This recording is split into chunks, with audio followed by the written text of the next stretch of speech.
The early morning sky over London was as clear as a thin sheet of glass, with the first rays of sunlight gently blanketing Buckingham Palace, where Marcus Hayes stood guard. His royal guard uniform gleamed, with the tall black bearskin hat and crisply ironed red coat. Every detail of his attire reflected professionalism and discipline, from the polished black shoes to the sword hanging at his side. Marcus was one of the first soldiers of color to be selected for the Royal Guard, a tremendous honor but one that came with its share of pressure. He recalled the day he received the acceptance letter, the pride in his mother's eyes and the beaming smile of his wife, Lila, who had always supported him unconditionally. But along with the joy came the skeptical glances and whispered comments Marcus overheard as he passed by. "What's he doing here? Someone like him doesn't deserve to stand in these ranks." Those harsh words were like sharp arrows piercing his heart.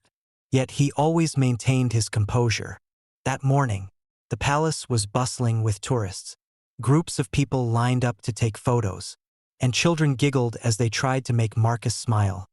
A game nearly everyone failed to win. He stood there, motionless like a statue, eyes fixed straight ahead, adhering strictly to the rules he had been trained to follow over the years. Guardsman Hayes, always hold your ground, Captain Barnes had once said during a training session. No matter what happens, your duty is to embody the steadfastness of the Royal Guard. As Marcus stood guard, a crowd began to gather near the gate. Laughter and chatter filled the air, but the atmosphere quickly shifted when a tall man with a scowling face and hostile eyes approached. It was James Wilkins, a man notorious in the local community for his extremist and racist views. James had been watching Marcus from a distance for weeks. He despised the idea that a man of color could stand among the ranks of what he considered sacred. His anger boiled as he saw tourists flocking around Marcus, taking photos and expressing admiration. James strode straight up to Marcus, ignoring the security barriers. "You don't belong here," he spat loudly, his voice dripping with contempt. The crowd fell silent, all eyes turning to Marcus. Marcus remained still, his gaze fixed on the usual point ahead. James stepped closer, and to everyone's shock, spat directly into Marcus's face. The sharp sound of it echoed in the now silent air. Some in the crowd gasped, children began to cry, and a woman stammered, "He'll be arrested for this, won't he?" Marcus took a deep breath. Slowly, he reached into his pocket, pulled out a handkerchief, and wiped his face with care. Without showing any anger or uttering a single word, he resumed his original position. But inside Marcus, a storm of emotions raged. He recalled the years spent in the military, facing dangers on the battlefield, and the discipline he had learned. Confronted with this blatant insult, he reminded himself, strength doesn't lie in reacting, but in holding firm to your ground. Just hours after the incident, videos of the event went viral on social media. Clips showing James spitting at Marcus and Marcus handling the situation with remarkable composure quickly garnered millions of views. Thousands of comments flooded the videos. Many praised Marcus as a symbol of patience and bravery. "He's extraordinary, standing tall in the face of such humiliation without reacting. That's true strength. This is the kind of person we should respect, not people like James." However, alongside the praise were negative comments from individuals who shared James's views. They mocked Marcus as weak and claimed he didn't know how to defend his honor. As public opinion became polarized, Marcus faced an even greater challenge. His phone was inundated with anonymous threatening messages. "Do you think you're safe? We're going to teach you a lesson."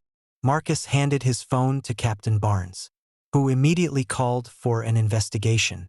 "You need to be more cautious," Barnes warned. "We don't know how far this will escalate." Marcus returned home in the evening, feeling a wave of exhaustion wash over him. Lila opened the door, her face filled with concern as she saw the tension in her husband's eyes. "What's wrong, Marcus?" she asked. Marcus recounted everything that had happened. Lila listened, her hands trembling. "You can't let them scare you," she said. though her voice betrayed her worry. "But you need to be careful. People like that are capable of anything." That night, Marcus struggled to sleep. The wind outside the window sounded like whispered threats. In the darkness, he told himself, "They may hate me, but they will never break me." The next morning, Marcus received another message. "You think you've won? This is just the beginning." At the same time, back at the palace, a small explosion occurred near one of the side gates, sending people into a panic. Marcus knew this wasn't a coincidence. It was a declaration of war. The flashing lights of police cars and ambulances lit up the western side of Buckingham Palace. A small explosion had shaken the area near the side gate, a spot not heavily trafficked but still enough to cause alarm. Marcus received the news as he was preparing for his shift and rushed to the scene, where Captain Barnes and the security team were already present. The sight left Marcus stunned.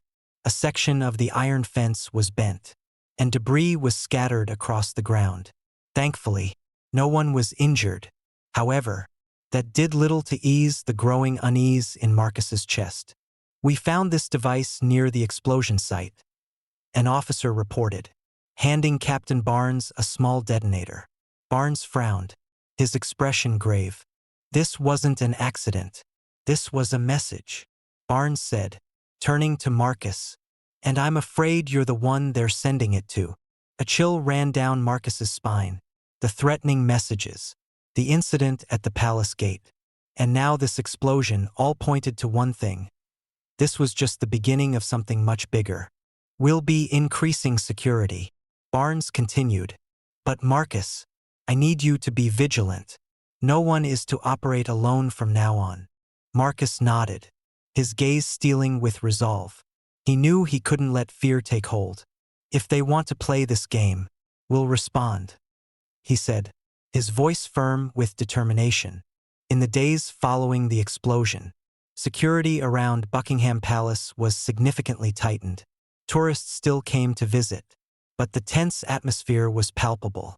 Security officers meticulously inspected every bag and every hidden corner, while plainclothes police officers were deployed throughout the area. Marcus continued his duties, but he now felt the weight of an unseen gaze on him. Occasionally, in the crowd, he thought he caught a glimpse of James Wilkins or someone resembling him. Yet, whenever he tried to get a closer look, the figure would vanish. One evening, Marcus received a call from Captain Barnes. "We have new information," Barnes said. "The investigation team has located a storage facility in South London. It appears to be connected to the explosion. I want you to join the raid team." That night, Marcus and a special security unit approached an old warehouse in a deserted industrial area.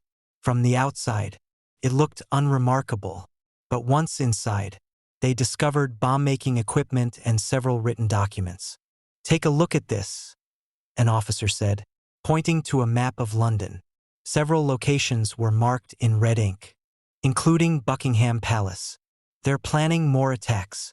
Amid the scattered papers, Marcus found a photograph of himself in his Royal Guard uniform. His face was circled in red ink with the words, "The traitor must be eliminated. We need to act quickly," Marcus said, handing the photo to Barnes. "They're not just targeting me. They're planning to strike crowded locations." The investigation at the warehouse uncovered a series of new leads. Several electronic devices found at the scene were taken to the investigation center for analysis. Upon examination, the tech team discovered encrypted emails and messages from someone calling themselves Dagger. Dagger. Marcus repeated the name as he sat in the briefing room with the investigation team. "Sounds like an alias." "Exactly," Barnes replied. "He appears to be the mastermind behind the recent attacks. These messages indicate he's planning a major attack at a cultural festival in the city center next week." Marcus clenched his fists. "We can't let that happen." Barnes' team quickly devised a plan to track and capture Dagger. Through the intercepted messages, they identified a potential location where he might appear, a deserted industrial site in the eastern part of the city. That evening, Marcus joined the special task force as they approached the area. Every detail had been carefully planned. When the team stormed inside, they found a group of individuals loading crates onto trucks. Among them, Marcus spotted Dagger, a stocky man with cold, piercing eyes. "Freeze!" Marcus shouted, aiming his weapon at him. But Dagger didn't flinch. Instead, he pulled out a remote device with a large red button. "Don't take another step, or everything blows up," he growled. Marcus' team froze, unwilling to take the risk. But Marcus noticed Dagger's hand trembling slightly as he held the device. Sensing an opportunity, Marcus moved swiftly, lunging forward to knock the device out of Dagger's hand and tackle him to the ground. "We've got him!" An officer cheered as they cuffed Dagger. But deep inside, Marcus knew this wasn't over yet. Dagger was taken to the interrogation center, where he remained silent for hours, smirking whenever questioned about his plans. However, the investigation team had extracted a significant amount of data from his phone and laptop, including detailed bomb schematics, a list of participants, and a new name, Apex. "Apex?" Marcus asked, staring at the screen. "Who's that?" Barnes shook his head. "It seems he's the mastermind behind the entire network. Dagger is just a pawn, and from what we've uncovered, Apex isn't just targeting the cultural festival. He's planning a series of coordinated attacks across the city." A chill ran down Marcus's spine. He realized this was no longer a personal battle. It was a fight for the safety of the entire city. "We have to stop him," Marcus said, his eyes glowing with determination. Barnes nodded. "And we will. But we need you. Marcus, are you ready?" Marcus glanced at the photo of himself circled in red on the table. "I've always been ready." 2 days after capturing Dagger, the investigation team focused all their efforts on tracking down Apex, believed to be the mastermind of the Extremist network. Data recovered from Dagger's devices revealed an IP address tied to a house in a rural area over 100 kilometers from London. "This could be where Apex is hiding," Captain Barnes said, pointing at the map during the tactical briefing. "But I want to emphasize, Apex is not a lone operator. We're dealing with a complex network.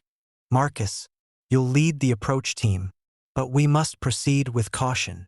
Marcus nodded, his eyes cold and focused. "Understood. If Apex is there, we'll bring him in."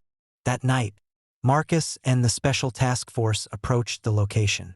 The house sat in a remote countryside area, surrounded by dense woods. Faint lights shining from the windows indicated someone was inside. But the eerie stillness of the scene heightened the sense of unease. The task force split into 2 groups, one advancing through the front door while the other approached from the rear. Marcus led the front team. With a silent hand signal, the group advanced, their footsteps blending into the rustle of the wind. The front door was slightly ajar. Marcus paused, gripping his weapon tightly. He cautiously pushed the door open, revealing an empty room scattered with electronic equipment.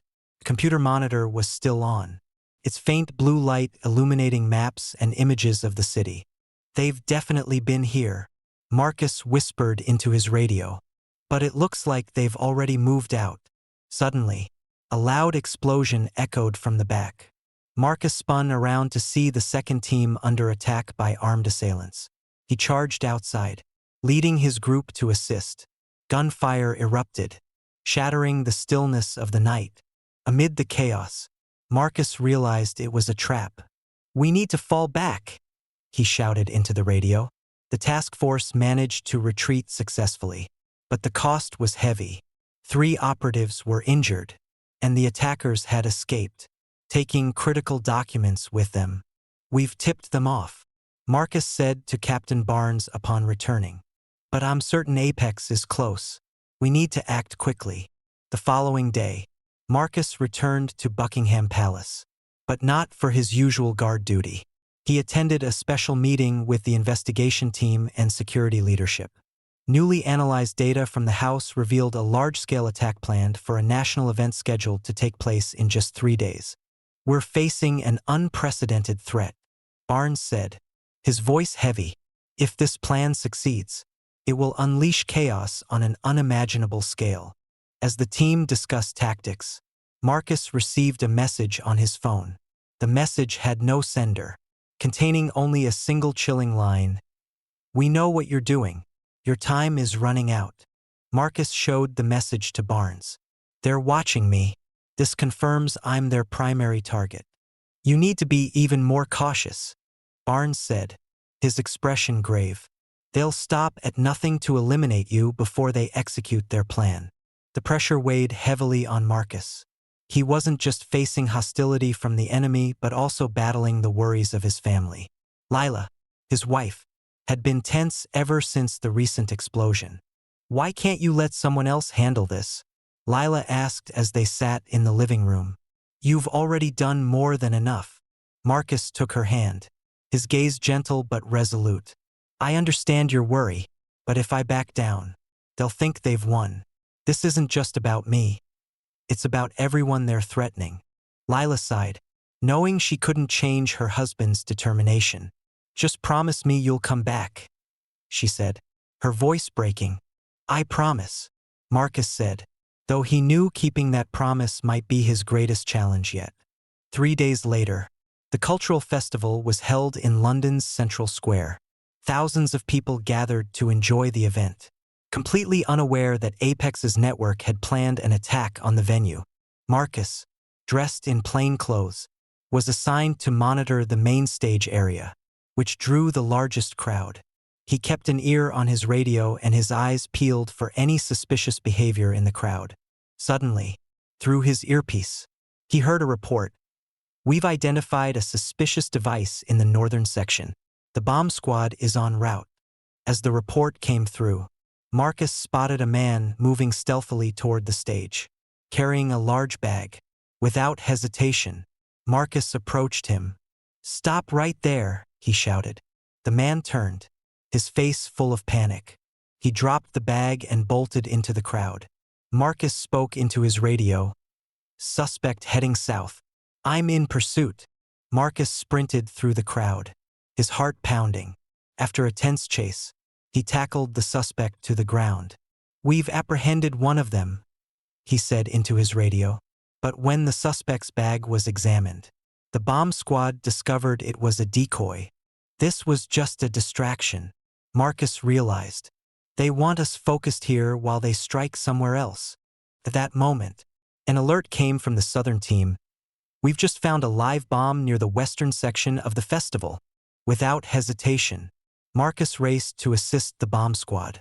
In the most critical moments, the bomb squad successfully defused the device just minutes before it was set to detonate. The central square of London remained illuminated with vibrant lights. But the atmosphere had grown heavier after the first bomb was discovered and defused. The crowd continued to gather, most of them blissfully unaware of the disaster they had narrowly avoided. Marcus stood at the edge of the festival area, his eyes scanning every group of people, every shadowed corner, searching for any unusual signs. Captain Barnes updated him through the radio. "The bomb squads have cleared 3 additional locations, but no devices were found. Marcus, we both know Apex won't stop at just one bomb." Marcus gripped the radio tightly. "They're not just trying to destroy, they want to spread fear." At that moment, a signal came through from the mobile command center. "We've identified a suspicious individual in the eastern crowd. He's carrying a large bag." Marcus moved immediately, weaving through stalls and clusters of laughing festival-goers, a stark contrast to the tension building inside him. He soon spotted the target, a middle-aged man with a shifty demeanor and a bulky backpack slung over his shoulder. Marcus intercepted him. "Excuse me, sir. I need to check your bag," Marcus said, keeping his voice calm to avoid alarming the crowd. The man took a step back, his eyes filled with fear. "I haven't done anything wrong." Marcus kept his tone firm. "It's just a routine check. If everything's fine, you'll be on your way." The man hesitated, then suddenly bolted. Marcus immediately gave chase, calling into his radio. "Suspect is fleeing southbound near the food stalls." After a tense pursuit, Marcus tackled the suspect to the ground. The bomb squad arrived quickly to examine the backpack, uncovering a live bomb with a timer. The display showed only 2 minutes remaining. "Hurry!" Marcus shouted as the bomb squad began disarming the device. He held his breath as the expert's nimble fingers cut the final wire. The timer's beeping stopped. A collective sigh of relief swept through the team. But Marcus didn't allow himself to relax. His eyes turned toward the eastern side of the square, the sense of unease still gripping him. "This isn't over," he muttered. After defusing the second bomb, Marcus received an urgent call from Captain Barnes. "Marcus, we've just decrypted additional data from Dagger's device. It seems Apex isn't far. We've detected a signal coming from a warehouse a few kilometers away." Marcus immediately volunteered to join the raid team. "If Apex is really there, we can't let him get away." The warehouse was on the outskirts of the city, hidden by tall trees. As the tactical team approached, they noticed faint lights coming from inside. A small group of armed guards patrolled the perimeter. "We go in quietly," Barnes signaled, and the team moved in. They swiftly and efficiently neutralized the guards. Marcus led the charge, his heart pounding as they reached the main entrance. Inside the warehouse, Apex stood in the center of a group of operatives, giving orders. He was a tall man dressed in black, his face obscured by a mask. On the table in front of him were control devices, maps, and photos of targets across the city. Marcus aimed his weapon at Apex. "Freeze! Nobody move!" Apex turned to face them, his cold eyes visible through the mask. "You arrived sooner than I expected," he said, his voice calm and chilling. "But you can't stop this." One of his hands moved toward a remote control device. Marcus didn't hesitate, he fired. The bullet struck Apex's hand, causing the device to drop to the ground. Apex cried out. But before he could act further, Marcus's team stormed in, subduing everyone. Apex was handcuffed and dragged outside. Yet he maintained a crooked smile. "You think capturing me is the end? Our network runs deeper than you can imagine." Marcus met his gaze, his eyes filled with unwavering determination. "Then we'll dig until there's nothing left." Apex was taken to the interrogation center, surrounded by officers. He showed no signs of fear, sitting upright. His eyes held a defiant gleam as he watched Marcus step into the room. "Marcus Hayes," he said mockingly, "the hero of the day." Marcus maintained his composure, though the anger in his voice was unmistakable. "You tried to destroy this city. Why?" Apex shrugged. "Sometimes, to create change, chaos is necessary. We're not just fighting you. We're fighting an entire rotten system. And that justifies killing innocent people?" Marcus shot back, his voice filled with disdain. "You're no hero. You're a coward hiding behind bombs and violence." Apex remained silent for a moment, the smirk never leaving his face. He spoke only one sentence before being escorted away. "You can capture me, but you can't kill an idea." Marcus left the room, a storm of frustration brewing inside him. But he knew Apex wasn't entirely wrong. Capturing him was only one step in a much larger fight. In the days following Apex's capture, his network began to crumble. Key members were arrested, and the remaining explosive devices were located and defused. London returned to peace, but Marcus knew the shadow of hatred still lingered. He came home late one evening, exhausted but relieved. Lila greeted him at the door, wrapping him in a tight embrace. "I was so scared you wouldn't come back," she said, tears brimming in her eyes. "I promised you," Marcus whispered. "But this fight isn't over yet." The two of them sat together in the living room, the warm light casting a comforting glow over the space. Marcus recounted his confrontation with Apex, the villain's final words, and the challenges he knew still lay ahead. "You don't have to do this alone," Lila said, holding his hand tightly. "We'll face it together." Marcus smiled, feeling a glimmer of hope spark within him. He knew that no matter how difficult the journey, he would keep fighting not just for himself, but for the people he loved and for a brighter future. Although Apex had been captured, his final words continued to haunt Marcus and the investigation team. "You can capture me, but you can't kill an idea." The statement left everyone with the unsettling realization that his network remained intact. Vast, hidden, and still dangerous. A few days after Apex was detained, an unexpected incident occurred.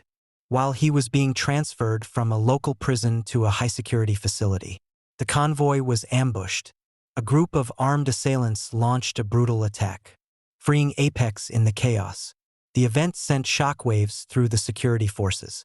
"I knew he wasn't acting alone, but this move was bolder than I expected," Captain Barnes said during an emergency meeting following the attack. "We're dealing with an organization that isn't just ideologically extreme, it's highly organized." Marcus felt a rising unease. He's not just escaping, he'll come back. And this time, we need to be ready. A week after the breakout, Marcus received a chilling message on his phone. "We're still here. We will continue. Don't expect peace." He immediately forwarded the message to the investigation team, and a new plan was set into motion. This time, they decided not to simply defend but to take the offensive, tracking down Apex's new hideout and dismantling the remnants of his network for good. Investigators discovered that Apex was hiding in a remote mountainous region in northern England, where he was regrouping with his loyal extremists. This wasn't just a hideout, it was a training and planning center. Everyone understood that if Apex wasn't stopped, he would soon orchestrate an even larger attack. Marcus was assigned to lead the special operations team in the raid. It was a dangerous mission, requiring precise coordination and swift execution. As the team approached the mountainous area, darkness had already fallen, and the icy wind cut through them like blades. Marcus led the team carefully, step by step, toward the target. Apex's guards were silently taken down, but as the team infiltrated deeper into the compound, they discovered that it was heavily secured with traps and advanced surveillance systems. Eventually, Marcus and his team breached the heart of the base, where Apex was directing his operatives. Cornered, Apex smirked coldly. "You can kill me, but our ideas will never die." A firefight erupted. Apex, rather than surrendering, took his own life with a vial of poison before he could be captured again. Marcus stood there, watching his enemy collapse, but he felt no relief. Instead, he understood that Apex's death wasn't the end. It was merely the beginning of a new chapter in the fight against extremist ideologies. Although Apex was dead, the documents and information recovered from his base revealed that his network wasn't dependent on a single individual. The organization's ideology had taken root in a faction of extremists, and they continued to operate in various forms. "This isn't a fight against one person or a small group," Marcus said during a meeting with the investigation team. "This is a fight against an ideology, and we need more than weapons to win." Marcus began participating in community programs aimed at educating and raising awareness about extremist ideologies. He appeared at events, spoke with young people, and emphasized the importance of building a united and compassionate society. "We need to understand that hatred cannot be erased by more hatred. Only empathy and education can achieve that," Marcus said during a speech at a school event. Meanwhile, the investigation team continued tracking down the remnants of Apex's network. Every week, they dismantled another cell, but the sheer number of them made it clear that this battle wouldn't end quickly. A year after Apex's death, Marcus stood at a ceremony at Buckingham Palace. He was honored for his contributions to protecting the city and raising awareness about extremist ideologies. Captain Barnes, who had stood by him throughout the journey, presented him with the Medal of Honor. "You're not just a soldier," Barnes said. "You're a symbol of strength, courage, and unity." After the ceremony, Marcus returned home, where Lila was waiting for him. She smiled proudly as she looked at her husband. "You did it," she said. "No," Marcus replied, taking her hand. "We did it. This isn't just my victory. It's for everyone who believed we could do better." Even so, Marcus knew his work wasn't done. There was still much to do, many people to protect, and countless hearts to heal. But he no longer felt fear or discouragement. He had found strength not only within himself but also in his community, his family, and the people who stood beside him. Marcus's story was not just about a man fighting against darkness. It was about how light, no matter how small, could spread and illuminate the entire world. And with hope in his heart, Marcus moved forward, ready for whatever challenges lay ahead.